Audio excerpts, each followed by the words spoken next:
जब डॉक्टर कफील खान को मेरी ज़रूरत थी तो पूरा परिवार रोज़ दिन में 4 बार फ़ोन करता था। उसके बावजूद मैंने कभी भी ये अहमियत नहीं दी या मैंने ये नहीं दिखाया कि मैं आपके साथ नहीं हूँ।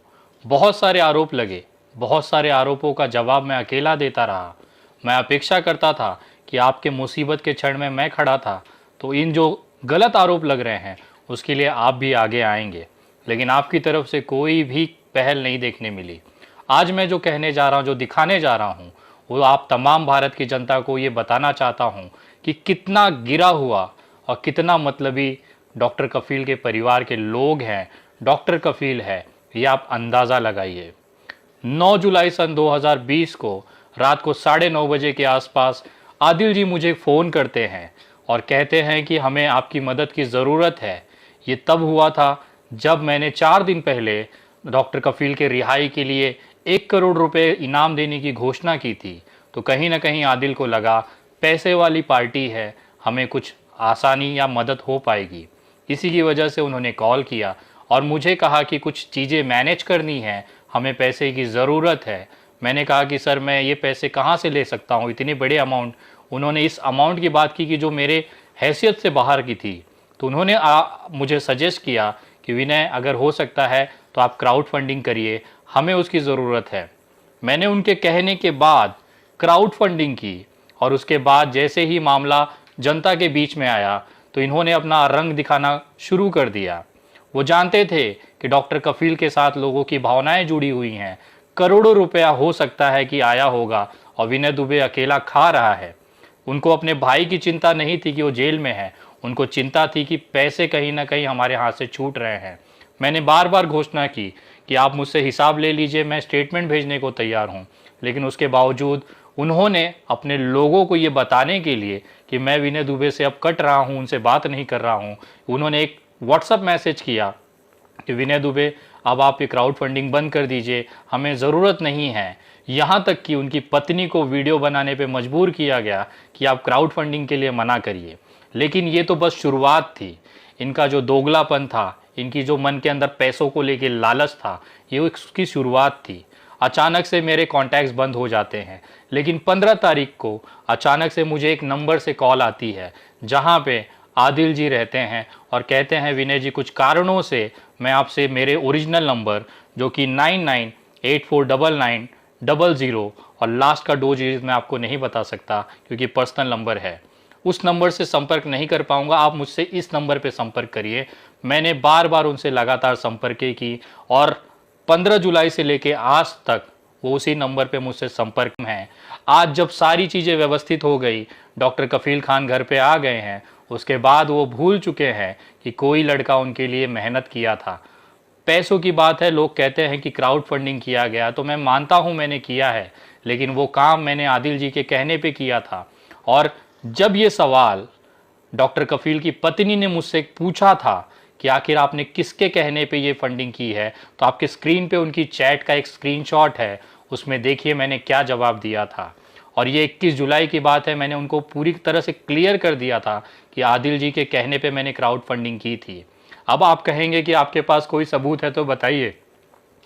मैं आपको एक ऑडियो कॉल रिकॉर्डिंग सुनाने जा रहा हूं जिसमें आदिल जी के एकदम करीबी मित्र जिनको इस पूरे मामले की जानकारी थी, वो उन्होंने ही हमें इंट्रोड्यूस कराया था, जिस तरह से हमारी बातें होती थी। आप जरा सुनिए कि किस तरह से पैसों के लालच के लिए आदिल ने अपने दोस्त तक को ठुकरा दिया। ये उनकी ऑडियो कॉल जरा आप सुनिएगा। सर नमस्कार। जी नमस्कार, जी नमस्कार। कैसे हैं आप? बढ़िया सर, बढ़िया। और कहाँ पर हैं आजकल? मुंबई सर।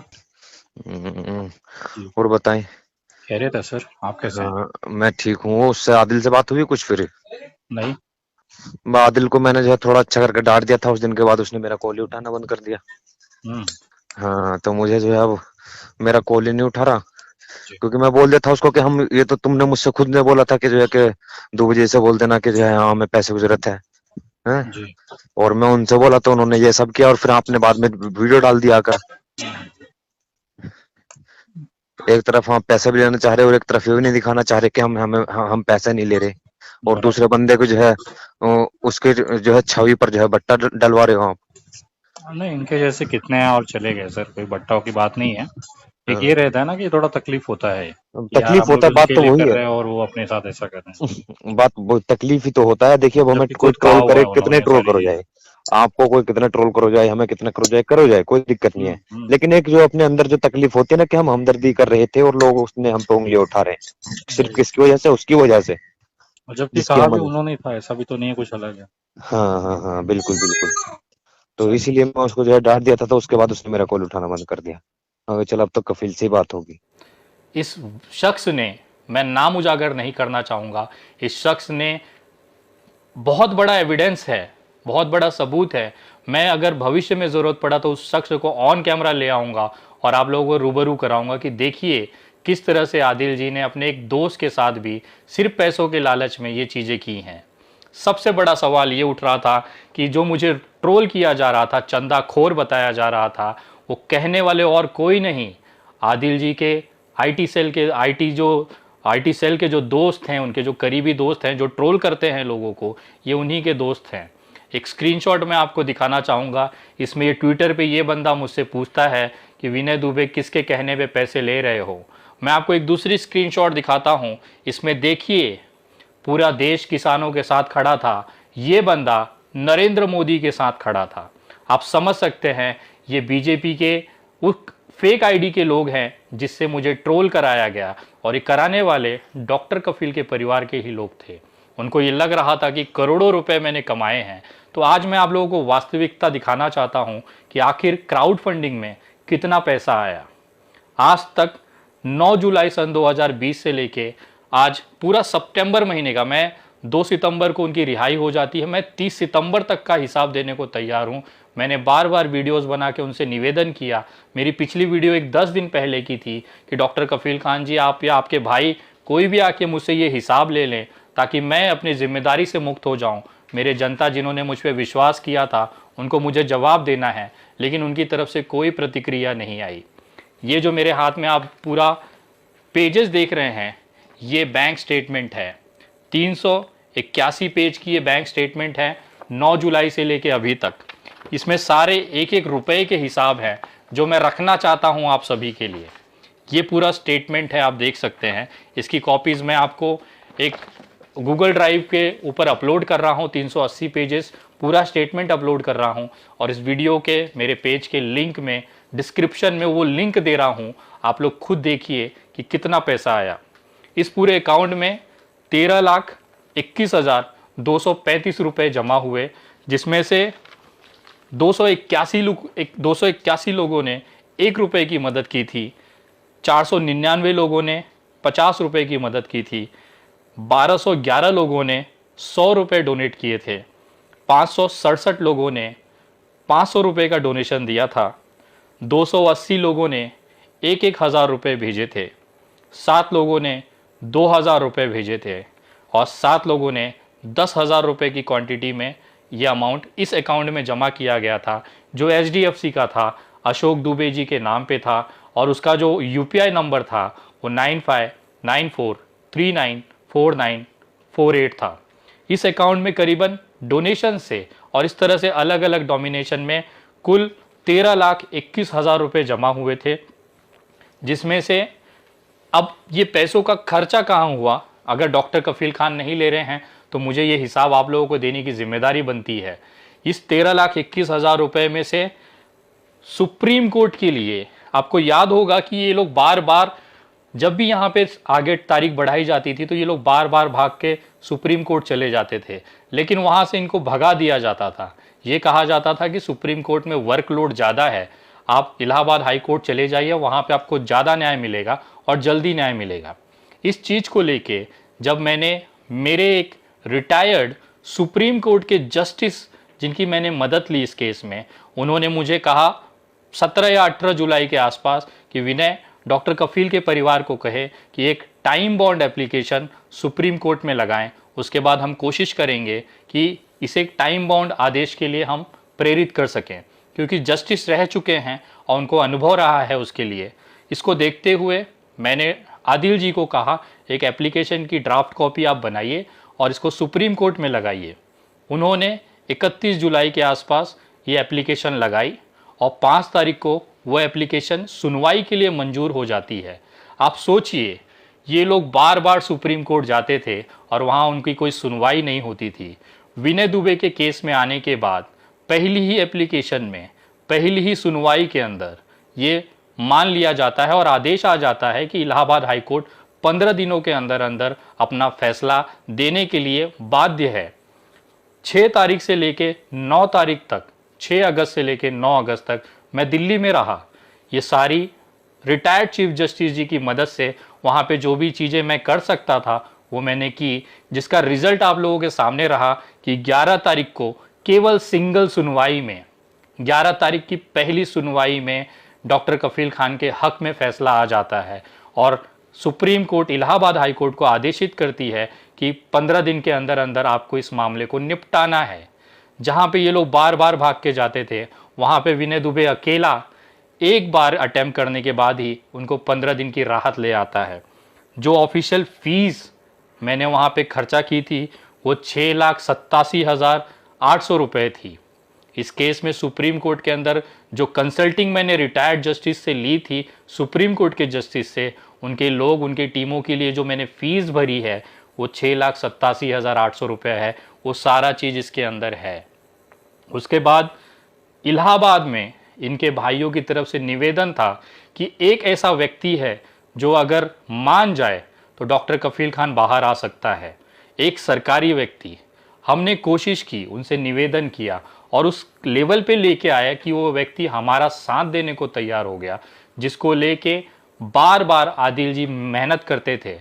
मैं इनकी छोटे भाई की कॉल की एक रिकॉर्डिंग सुनाना चाहूँगा जिसमें वो बार बार ये कह रहे हैं कि अगर आप इस व्यक्ति को, अगर आप थोड़ा सा निवेदन करें, आपकी बात अगर वहाँ सुनवाई हो जाएगी तो शायद डॉक्टर कफील खान बाहर आ जाएंगे। सुनिएगा ये कॉल रिकॉर्डिंग। नमस्ते। नमस्कार। कार्तिक बोलो भैया, डॉक्टर कफील का भाई।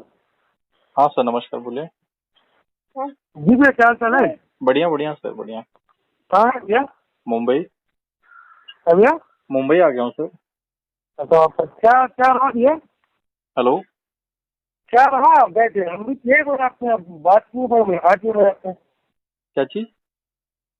मैं भी इलाहाबाद गया हुआ था।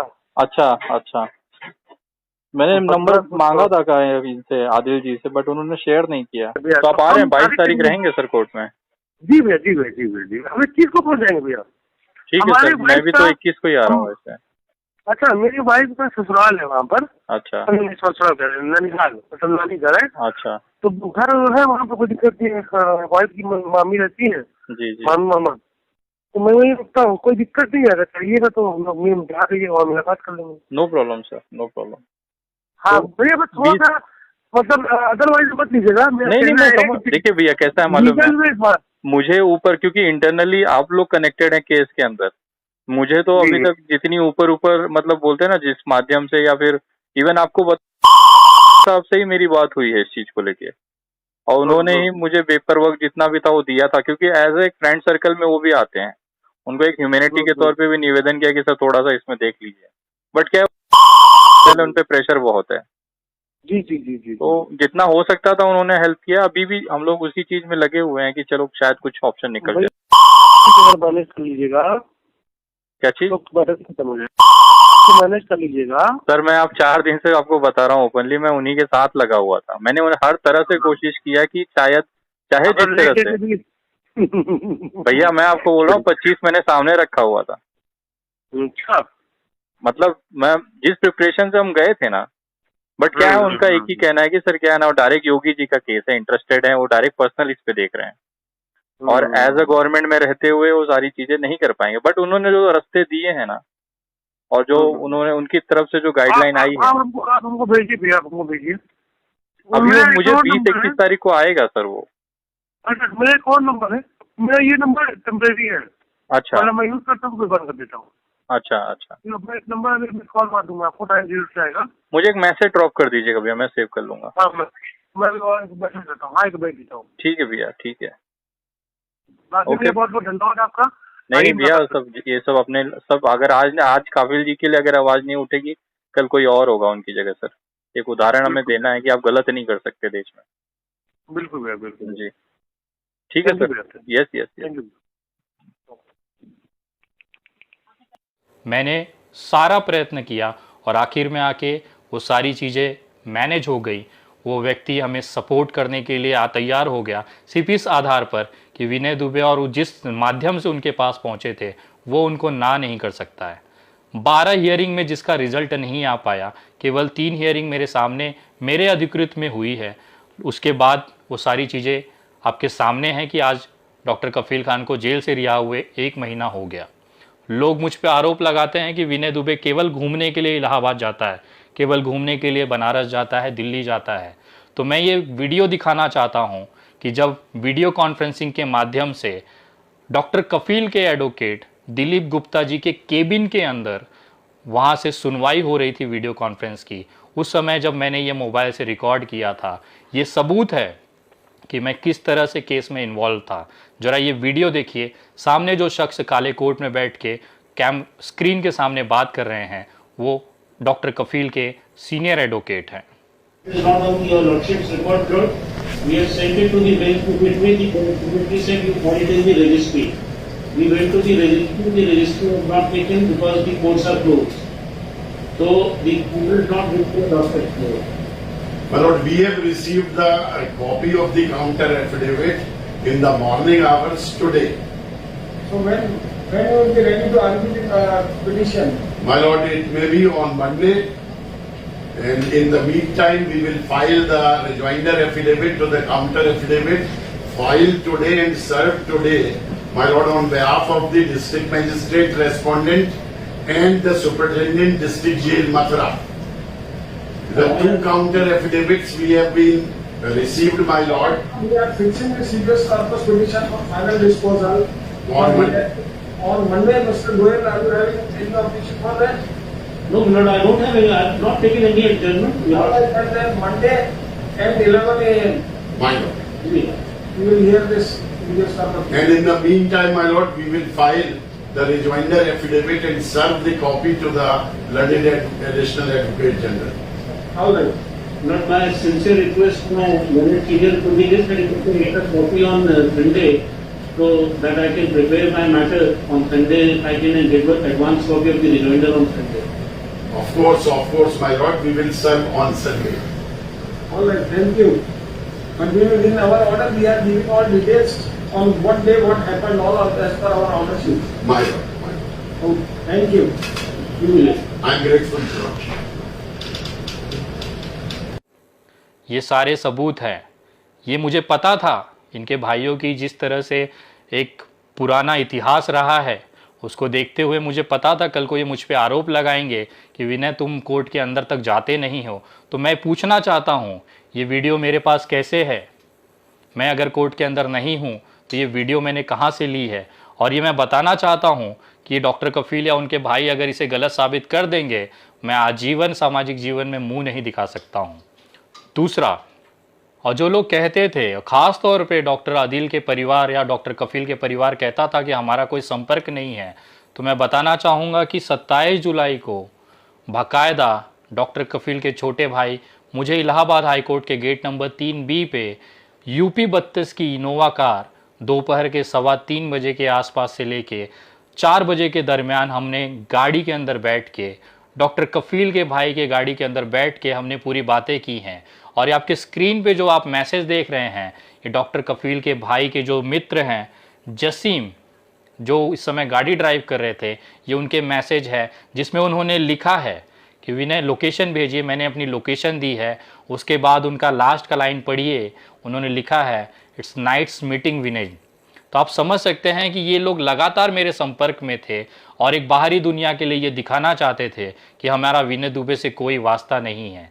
मैं पूछना चाहता हूँ कि जब सारी चीज़ें हमारी तरफ से की गई तो कहीं ना कहीं जिस तरह से आप लोगों ने एहसान फरामोशी की है मेरे साथ, तो मैं आवाज़ क्यों ना उठाऊं? आप लोगों को जिस तरह के पैसे का भ्रम था कि विनय दुबे के पास करोड़ों रुपए आए, मुझे एक बात बताएं, कोरोना जैसी महामारी है और उसमें लोग खाने को मोहताज हैं, पैसे की डोनेशन कौन देगा? ये जो 13,21,000 रुपये जो आए हैं वो 5,000 के आसपास लोगों ने डोनेशन दी है। वो इसलिए उन्होंने पैसे दिए थे क्योंकि ये विश्वास विनय दुबे ने कमाया है। और मैं चाहता था, आज के डेट में कोई भाई को 1 रुपया नहीं देता है, लेकिन ये 13,21,000 रुपये केवल विनय दुबे के नाम पे, उसके काम पे, उसके विश्वास पे आए, जिसमें सुप्रीम कोर्ट की 15 दिन की डेट लाने के लिए 6,87,000 रुपया खर्चा हुआ। बाकी का जो पैसा था 6,33,435 रुपये, वो इलाहाबाद में जो चीज़ें हुई हैं, जो ऑन कैमरा मैं बता नहीं पाऊँगा, कि इनके कहने के बाद मैंने 50,000 रुपये 7 बार में भेजे हैं, 80,000 रुपया एक बार में भेजा है। ये अमाउंट 3,50,000 रुपया और 80,000 रुपया मैंने इनके भाइयों के बोलने पर, इनके परिवार के सदस्यों के बोलने पे उस व्यक्ति को भेजा है जिसके लिए ये केस में उनकी मदद की बहुत ज़रूरत थी। मैंने तो पूरी अपनी तरफ से ईमानदारी रखी। ये 13,21,000 रुपये का स्टेटमेंट मैं आप लोगों के बीच में गूगल ड्राइव के माध्यम से उसकी लिंक आपको शेयर कर रहा हूँ। उस पर जाके देखिए किस किस को ये पैसे गए हैं, क्यों गए हैं। और सबसे बड़ा मुझे चिंता का विषय ये था, जो 7 बार 50,000 रुपये ट्रांसफ़र हुए हैं, वो अकाउंट तो अलग अलग जगह के थे, लेकिन उनके पैसे जो निकाले गए वो गोरखपुर और लखनऊ में निकाले गए। कहीं ना कहीं मेरे अंदर ये शंका पैदा कर रहा था कि इनके बोलने पे मैंने पैसे तो डाले, लेकिन वो पैसे कहीं ना कहीं इन्होंने खुद निकाले, क्योंकि गोरखपुर और लखनऊ ये दोनों भाई रहते हैं। तो ये शंका का विषय था। उसके बावजूद जिस तरह से विरोधी मेरा मजाक उड़ाते थे, मुझ पे सवाल उठाते थे, आखिर आज इतना समय होने के बाद भी डॉक्टर कफील खान मुझसे क्यों नहीं मिले? उसका कारण ये था कि अगर मैं डॉक्टर कफील खान से मिल जाता तो ये जो पूरा कत्ता चिट्टा है, पैसे का हिसाब है, और उनके भाई जो नहीं चाहते थे, ख़ास तौर पर के आदिल जी जो नहीं चाहते थे कि ये पैसे की लेन देन या व्यवहार की बात डॉक्टर कफील तक जाए, शायद एकमात्र कारण था जिसकी वजह से ये मुझे उनसे मिलने नहीं दिया गया और एक दूरी बना ली गई। मैंने तो कोई आपसे दुश्मनी नहीं निभाई थी। मैंने आपके हर मुसीबत के क्षण में, कोरोना जैसी बीमारी से लड़ते हुए भी मैंने आपका साथ दिया, लेकिन जब विरोधी मेरा मजाक उड़ा रहे थे, मुझसे सवाल उठा रहे थे, उस समय आप लोगों ने मेरा साथ छोड़ा। ये देख के मुझे दुख हुआ। मैं किसी के धन्यवाद का मोहताज नहीं हूँ। मुझे देश के करोड़ों लोगों ने धन्यवाद कहा। मैं एक मंत्री, पूर्व मंत्री का मैं आपको एक ऑडियो रिकॉर्डिंग सुनाना चाहता हूँ, जिन्होंने डॉक्टर कफील को धन्यवाद न देते हुए मुझे फ़ोन किया। क्यों किया, जरा सुनिएगा। हेलो हेलो हेलो जी, विनय दुबे साहब बोल रहे हैं? सर नमस्कार। जी आदाब, मैं पूर्व मंत्री आबिद रजा बोल रहा हूँ। जी सर, नमस्कार नमस्कार, कैसे मैं हैं? आपको इलाहाबाद में मिला था। जी सर। भाई आपको बहुत बहुत मुबारकबाद। शुक्रिया सर। क्या हो मैंने डॉक्टर कफील साहब को मुबारकबाद न देने के बजाय आपको चुना। शुक्रिया सर। बहुत अच्छे लोग हैं, जितनी तारीफ करूं आप जैसे लोगों की कम है। अगर आप जैसे लोग हों तो ये हिंदुस्तान और इंसानियत बहुत आगे जाएगी। कोशिश वही है सर अपना। मैं बुरा आदमी हूँ, हालांकि तारीफ लोगों की कम करता हूँ। और मुझे लगता है कि मुझे अगर तारीफ करनी चाहिए तो जानबूझ के मैं तारीफ इसलिए करता हूँ कि अच्छे लोगों की पॉजिटिव एनर्जी और बढ़े और लोगों का काम और आए। एग्जैक्टली जी। नहीं, बहुत बड़ा काम किया आपने और बहुत अच्छा काम किया, और नीयत आपकी अच्छी थी। शुक्रिया तो सर। आपको कामयाबी भी मिली। जी। कहाँ है आजकल डॉक्टर कफील साहब?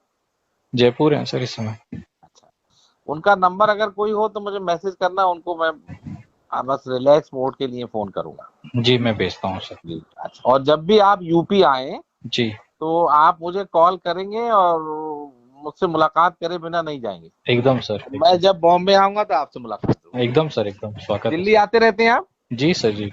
हाँ, तो दिल्ली मोस्टली मैं भी जाता रहता हूँ, तो हम लोग कभी आप दिल्ली आए या मैं आऊँ तो हम लोग वहाँ मुलाकात करें। जरूर सर, जरूर। लोगों से मिलने से अच्छा लगता है। शुक्रिया। और अगर आप पे डॉक्टर कफील साहब का नंबर हो जिससे मैं अभी करवा देता हूँ। आप में बहुत बहुत आपके और आपके साथियों को बहुत बहुत शुक्रिया, बहुत बहुत मुबारकबाद, बधाई। शुक्रिया सर, शुक्रिया। अच्छा विनय भाई, आदाब। शुक्रिया। धन्यवाद पूरे देश से मुझे मिला, पूरा प्यार मुझे मिला, और आज भी लोग मेरे साथ हैं। लेकिन जिस तरह से केवल आदिल जी और उनकी जो परिवार के जो सदस्य हैं, उनके एक क्रिमिनल माइंड की वजह से, एक खराब और एक बोल सकते हैं कि गंदी दिमाग की वजह से, आज हम जैसे लोग किसी भी व्यक्ति पे विश्वास या उनके लिए आगे आने के पहले अब 100 बार सोचेंगे, क्योंकि जिस तरह से इन्हें परिवार ने हमारे साथ व्यवहार किया है, जिस तरह से इन्होंने हम पे आरोप लगाए, और आरोप लगाने वाले भी यही, जबकि सारा चीज़ इनको पता था, सारी चीज़ें ये करते थे, और उसके बाद ऐसे दिखाते थे कि हम विनय दुबे के संपर्क में ही नहीं हैं। मैं नहीं चाहता कि वो अंदरूनी कॉल मैं आपको यहाँ पे अपलोड करूँ, क्योंकि उससे आपका घर टूट जाएगा। अगर आप चाहते हैं कि ये सारी जो चीज़ें मैंने दिखाई है वो गलत है, तो आप साबित कर दीजिए। और मैं खुला चैलेंज देता हूँ डॉक्टर कफील और उनके परिवार, आदिल और उनके तमाम लोगों को, उनके दोस्तों को, अगर औकात होगी, हिम्मत होगी, तो आइए मेरे साथ वीडियो पे और देश को बताइए कि आप लोगों ने क्या कांड किया है और विनय दुबे ने क्या काम किया है।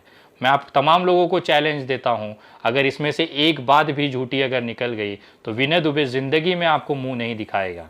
मैं आज इसके लिए थोड़ा सा आहत हूं, क्योंकि जिस तरह से एहसान फरामोशी की है डॉक्टर कफील के परिवार ने, उसको देखते हुए शायद ये आगे से कोई युवा लड़का, कोई सामाजिक कार्यकर्ता इनका साथ देगा। आप लोग पूछते थे ना कि डॉक्टर कफील ने तो कन्हैया कुमार के साथ मंच साझा किया, उमर खालिद के साथ मंच साझा किया, आम आदमी पार्टियों के नेताओं के साथ मंच साझा किया, आखिर वो लोग क्यों नहीं आवाज़ उठा रहे हैं? तो उसका कारण कहीं ना कहीं ये था, क्योंकि बीआरडी जैसे मामले में उनको अनुभव हो चुका था ये सारी चीज़ों का, इनके परिवार के बर्ताव का, इनके परिवार के लालचपन का, जिसको देखते हुए एनएसए जैसे मामले में उन्होंने आवाज़ तक नहीं उठाई। और आप किससे अपेक्षा कर रहे हैं? मैंने देखता हूँ बहुत सारे लोग जाके डॉक्टर कफील के पोस्टों पे कमेंट करते हैं कि आप विनय दुबे से क्यों नहीं मिलते, आपने उनको धन्यवाद क्यों नहीं कहा, क्या दिक्कत है आप बताएं।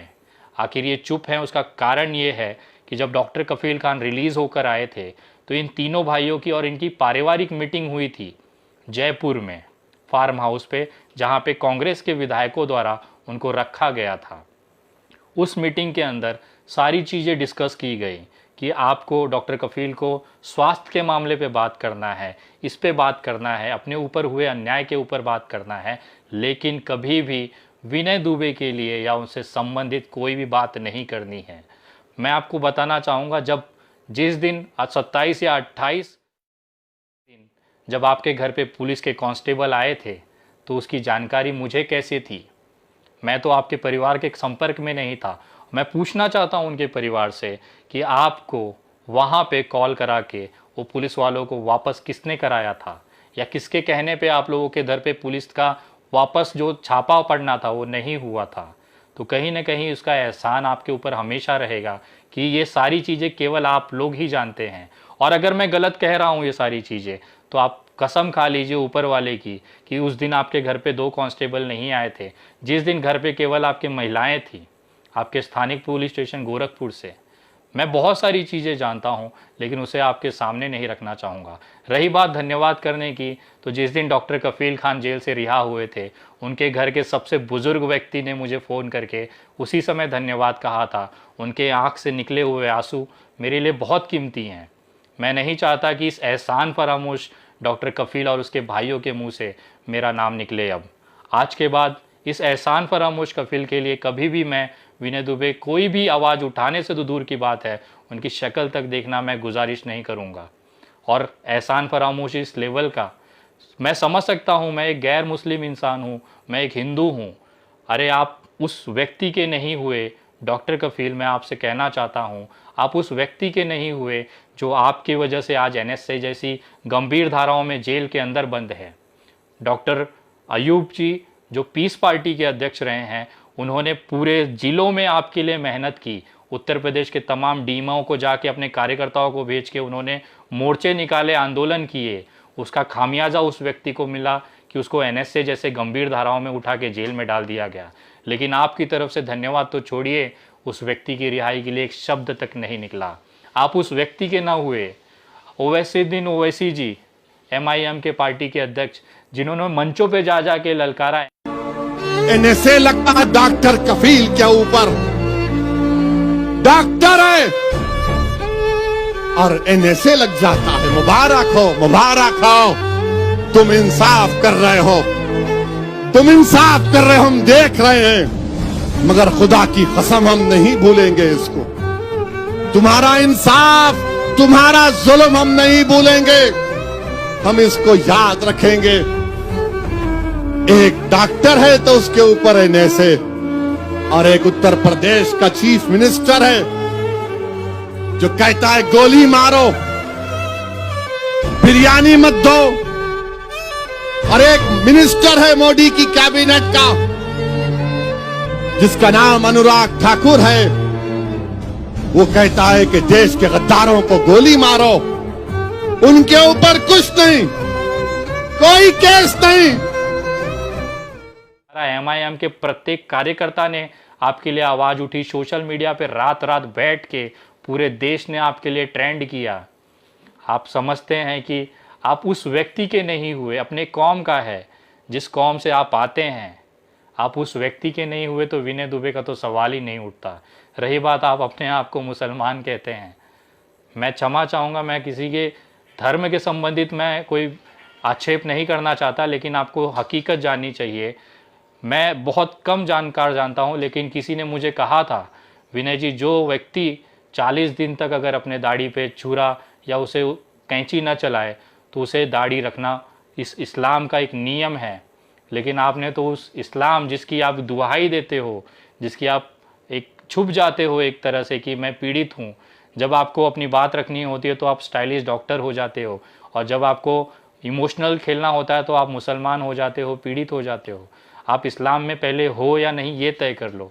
जब आप उसके नियमों को नहीं मानते तो आप मुसलमान कैसे हो सकते हैं।